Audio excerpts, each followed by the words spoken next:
So guys, ये series मैं इसलिए बना रही हूँ क्योंकि मुझे अपनी लाइफ का हर एक दिन स्पेशल बनाना है। हर एक दिन को मैं इतनी ब्यूटीफुली जीना चाहती हूँ, चाहे वो छोटी छोटी खुशियाँ हो, चाहे बड़ी बड़ी चीज़ें हो। किसी दिन बहुत बड़ी चीज़ें आप करते हो, किसी दिन छोटी सी चीज़ करते हो, but I will make sure कि मैं हर एक दिन खुद को बहुत खुश करूँ। और यही है लग्जरी गाइस।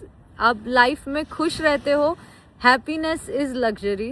तो yes, this is my luxury. हर एक दिन मैं चाहूँगी मैं अपना दिन लग्जूरियस बनाऊँ और हर दिन कुछ ना कुछ स्पेशल करूँ। तो यहाँ पे ये है फर्स्ट व्लॉग और आगे देखते हैं कितने बनाते हैं। अभी के लिए आप ये साउंड को एंजॉय कीजिए।